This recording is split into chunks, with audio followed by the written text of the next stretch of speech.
In this section, we're going to talk about some of the physical applications that we can use integration for. All of these examples are going to come from physics.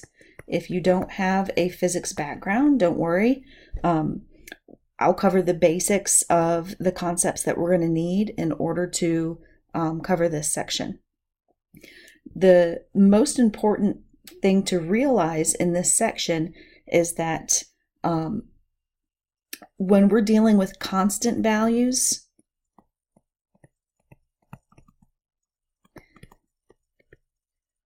there's going to be an algebra formula that we could use to do our calculations. So that's where we're going to start with most of these concepts, is just what's the basic algebra formula. But if any of those values is not constant, so they're changing over time or over distance, then we're going to need to use calculus.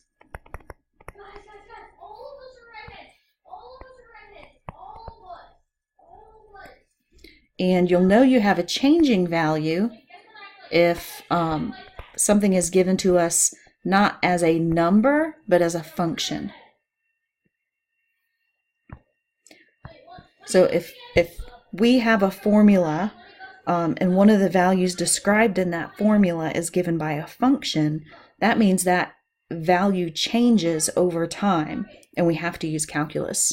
If you're just given straight numbers for everything, then you most likely can just use the algebra formula to calculate it. So the first concept we're going to talk about is mass. Mass is a measurement of how much matter an object contains. In some elementary or remedial classes, it's common for mass and weight to be interchanged, but they really mean two different things. But they're similar, they're related. But really, this is just how much matter something contains. So we could have two objects that are the exact same size, but their mass is very different. And it all depends on how tightly packed in the matter is that makes up that object. So it could be packed very loosely and have a small amount of mass, which typically equates to a small weight. Or we could have matter packed in very tightly, which would be a large amount of mass.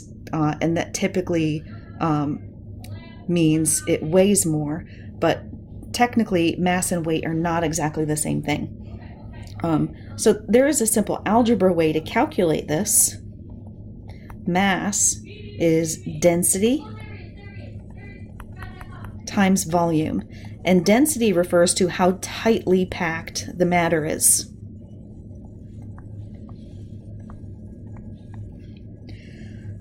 For this section, we're not going to be dealing with volumes because that would require us to work in 3 dimensions, or possibly even 2 dimensions. And we're only going to deal with single integrals here, which means these volumes are actually going to be really just thin rods that don't really have a measurable amount of size, but they do have length. So for us, we're really going to be using length here instead of volume. In Calculus 3, we can extend this out because in Calculus 3, we'll start talking about the 3-dimensional coordinate system, and we'll be able to do volumes with calculus and then incorporate in the density to get mass of 3-dimensional objects.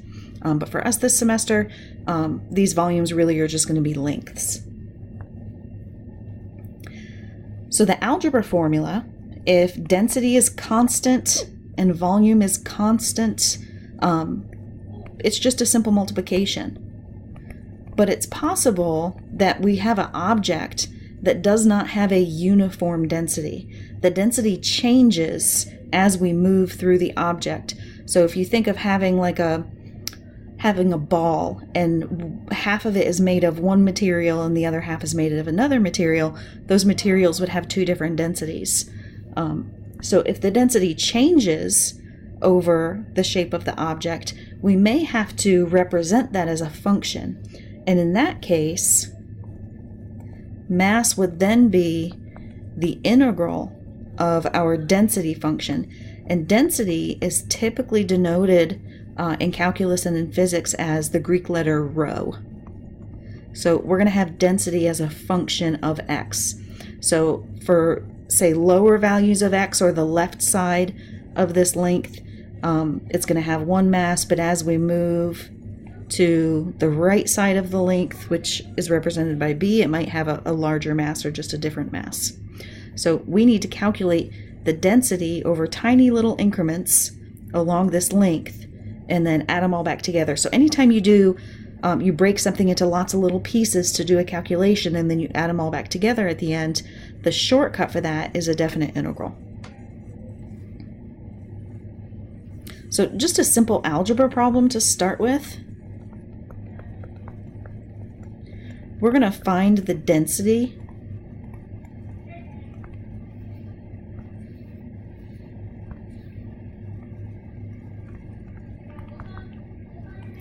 of a thin metal rod.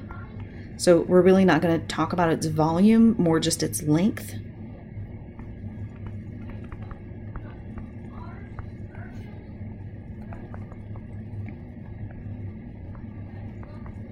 And let's say that it's 2 meters long. And then density, we're going to say for this guy is 5 kilograms per meter. So every single meter of this thin metal rod contains 5 kilograms of mass. Now, since we're just given constant values for length and density, we can calculate this mass just by multiplying them. So again, we're not doing volume here, we're just doing lengths. So if we do density times length,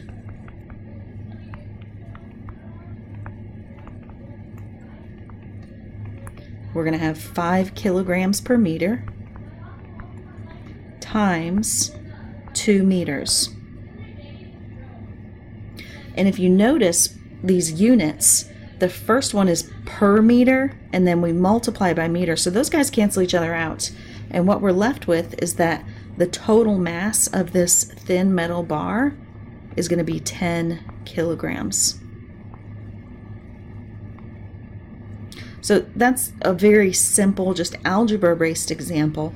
But we could also give our bar a changing density. So on one side of the bar it could have really low density, on the other side of the bar it's really high density, and it just gradually changes from one to the other as we move along the length. So this time let's find the mass. And let me fix this error real quick. We want to find the mass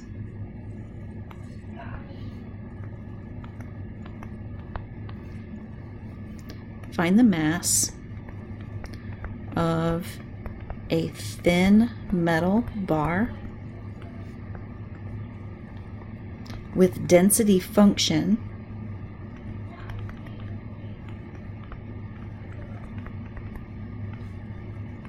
rho of x equals 2x plus 3 if the metal bar extends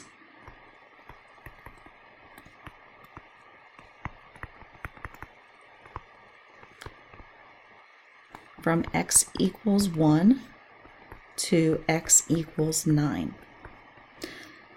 So x equals 1 to x equals 9, that means our metal bar is 8 units long. We don't have any specific units for this problem, but the length is a fixed amount. What's changing is the density along that length. So the density at x equals 1, if you plug 1 into your density function, you have a density of 5. And then if you plug 9 in, you're going to get 21. So this density just gradually changes. On the left, it has a density of 5. On the right, it's a density of 21. And it's gradually changing along the whole length of the rod. So to calculate the total mass for this, we would have to integrate that density function over the length. So the length goes from 1 to 9, and the density function is 2x plus 3. This is equivalent to breaking up our 1 to 9 length into lots of tiny little pieces and calculating individual densities for all these tiny little pieces and then adding them all back together. As long as these pieces are really, really tiny, the density is going to stay pretty constant in that area. So density is about 5 here. As we move along, say to 4,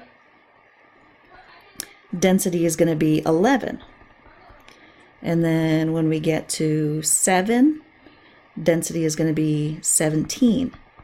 So we're breaking this up into tiny, tiny, tiny little chunks and figuring out the density of each of them individually and then adding them all back together. And really, that's exactly what a definite integral does for you. It breaks up something that has a changing value into pieces so small that you can't notice the change. And then it does the calculation and then it adds them all back together. So the integration part of this is actually really, really simple. Just the integral from 1 to 9 of 2x plus 3. Knowing how to set that up to calculate mass is really just the new part that we're learning here. So to integrate 2x plus 3, we're just going to do the power rule. Antiderivative for 2x is x squared, and the antiderivative for 3 is 3x. And we need to evaluate from 1 to 9. If we plug 9 in, we're going to get 81 plus 27. If we plug 1 in, we're going to get 1 plus 3. And we don't have units on this because we weren't told how that length was measured or how that density was measured. But this is going to be 108 minus 4. So it looks like we're going to have a mass of 104. And that takes into account the fact that the density is constantly changing as we move from the left-hand side of the bar to the right-hand side of the bar. Another very common application of physics that we use integration for is for calculating work.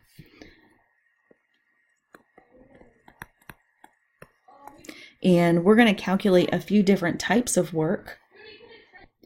Work is change in energy.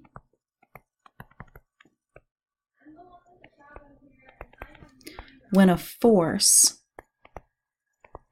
displaces or moves an object. So who is doing the work really doesn't matter. So if you think about pushing a really heavy box along a floor, you are doing some of that work because you're using your muscles to push the box. But there are other instances like when we drain a tank. If we put a hole in the bottom of a tank and just let all of the fluid in the tank drain out, there is still work being done, even though we're not physically having to do the work, or we're not having to use a pump to do the work for us. In that case, it's really gravity that's doing the work. So we're not concerned with who is doing the work, just the fact that work is being done by a force to change the position of something, to move something. So the first type of work we're going to talk about is the work required to either stretch or compress a spring, and that is governed by Hooke's law. Hooke's law says that the amount of force required to either stretch or compress a spring is proportional to the distance that it is either stretched or compressed. So this K value is different for every single problem. It's called our constant of proportionality. In this specific case with springs, we call it our spring constant. And the spring constant relies on many different characteristics of the spring. It could depend on what material you're using for the spring, how tightly the coils are wound, how thick the coils are. So one example, a real life example that maybe you could picture a little better, with the spring constant, that's how easily or how more difficult it is to stretch or compress the spring. So if you think of the spring that's used in a car shock, those are very difficult to compress. They're used to having thousands of pounds from the car pushed down on them and only giving way just a little bit. So the spring in the shock on a car would have a very, very high spring constant. Another very popular spring is a Slinky, just the toy Slinky.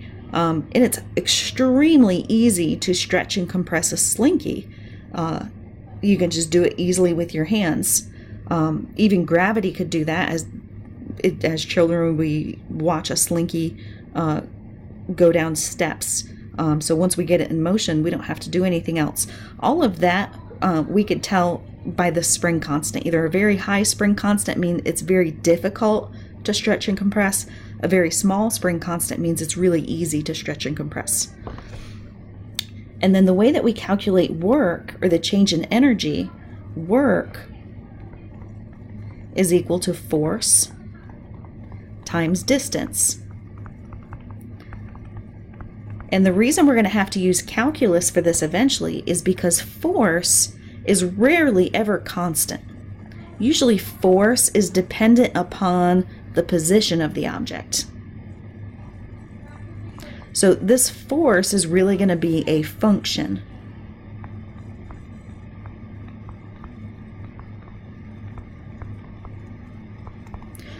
So like we said earlier, if you have a simple algebra problem and you're given just straightforward numeric values, then you can just do the simple multiplication.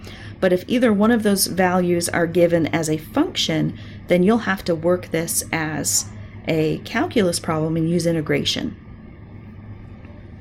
So the calculus formula we see for work is going to be the integral of our force function. And I'm actually going to write that as a capital F. Usually we see force as a capital F in notation. When we're moving the object, so this algebra formula only requires us to know the total distance, and that's because force is the same along the total distance. If force is a function, that means the amount of force is going to change as we move the object from A to B. So A is the starting position, B is the ending position. So the trick with the springs really is to figure out the force function. Once we figure out the force function, it should be fairly simple, and then we can just integrate it to find work.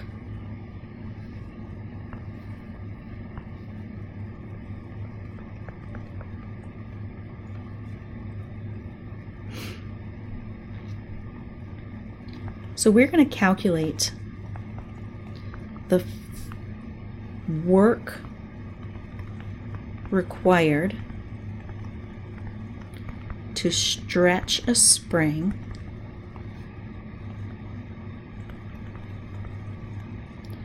(10 centimeters) if it takes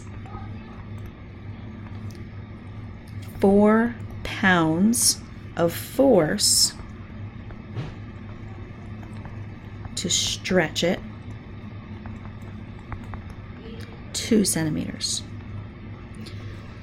So the reason we're given all this information is our first goal is to figure out the force function. What we're given here is two values that go together.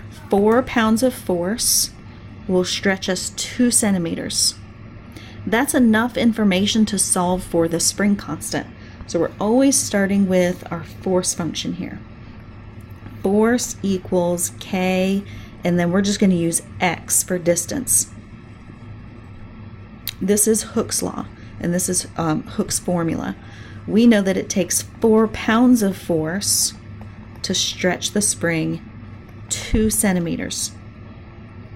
And you see that's definitely enough information to solve for K. We just have to divide the 2 over. We get that K is 2. Now once we know that K value, we called K the spring constant. That value does not change. So for this particular spring, we've got a spring constant of 2. And if you wanted units, technically, it would be pounds per centimeter, because we had pounds and we divided over centimeters. So our force function for this spring is 2 times the distance that it gets moved. So we don't have to stick with the 2 centimeters. We can decide to stretch it 2 centimeters and then go 3 more centimeters or 12 more centimeters. So that that distance that we're first given is not a number that we're going to continuously use in this problem. We only use it to calculate the spring constant. Well, once we know our force function, work is going to be the integral of your force function. And we are told that we want to stretch the spring 10 centimeters. And if you're not told otherwise, you can assume that it starts from rest or from equilibrium. And then we're going to stretch it all the way out to 10. So we're integrating from 0 to 10.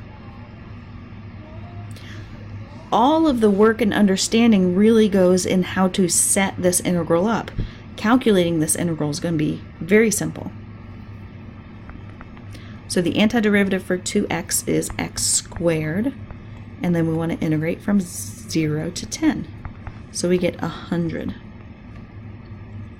Now, the units on force, remember when they gave us a force earlier, it was in pounds. And then by doing this integral, we are calculating work over tiny little centimeter increments from 0 to 10 and adding them all back together. So we're really still doing this multiplication up here that we had of force times distance. Our force is in pounds, our distance is in centimeters, so this would technically be pound centimeters. It's not a common unit to use for force, but it just happens to be the units we get for this problem based on the information that we were given.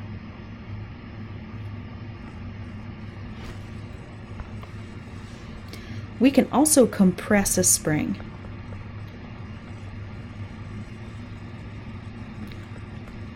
And it's worked very similarly. So if you think about stretching, we're making it longer. So we used positive values. The only thing different if we're asked to compress is we're going to use negative values. In the long run, it's not going to make any difference on the answer, but mathematically it's the most correct way to do it. So we want to find the work required to compress a spring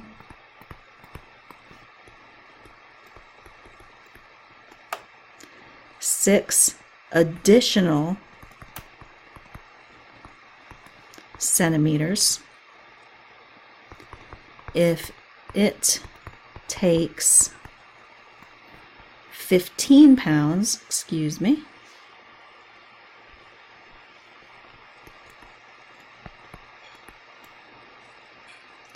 to compress the spring 3 centimeters.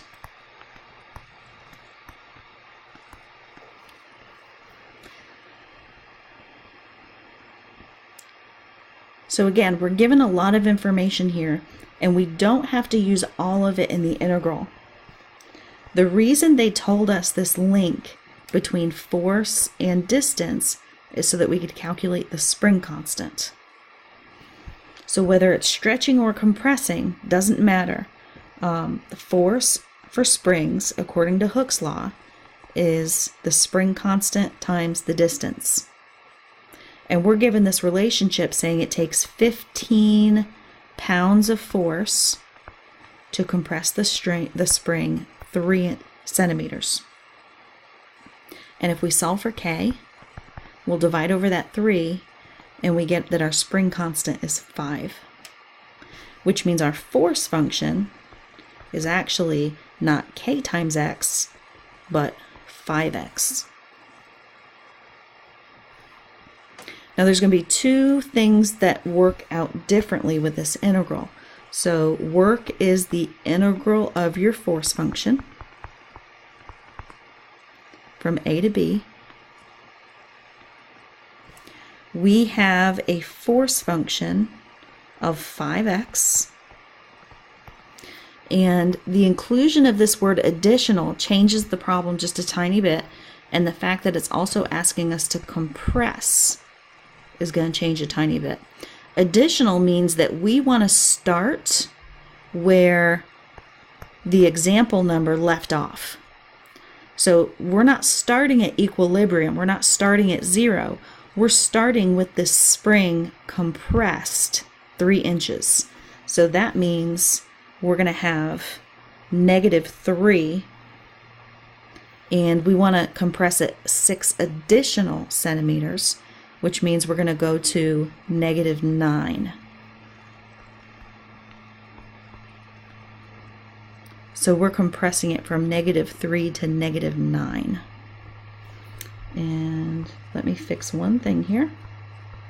We want the bottom number to be where it starts, and we want the top number to be where we stop the compression. So the antiderivative of 5x is 5/2 x squared. And we're going to integrate from -3 to -9. Notice that that negative is not really going to matter because I'm plugging it into a square, and a negative number squared is always a positive. So you really could just do this from 3 to 9 and you would get the exact same answer. If we plug in 9, we're going to get 5/2 times 81. If we plug in 3, we're going to get 5/2 times 9. This comes out to be 405 halves minus 45 halves, which is 360 halves, or 180.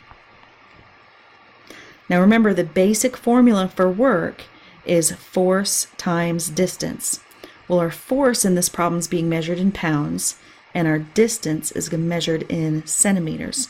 So this is extremely unconventional to have a mixture of units. Pounds is an American unit, centimeters is a metric unit, but just based on the information we're given, that's what it should be. Pound centimeters, 180 pound centimeters. So 2 quick things to point out for springs. You're always going to figure out your spring constant first. That will allow you to set up your force function. After that, the integration's really easy. If we're not told otherwise, you assume it starts at equilibrium. It starts as 0. If you see this word additional, that means they want us to start where the example leaves off. For stretching, we're making the spring longer, so we use positive numbers. And for compressing, we're making the spring shorter, so we use negative numbers.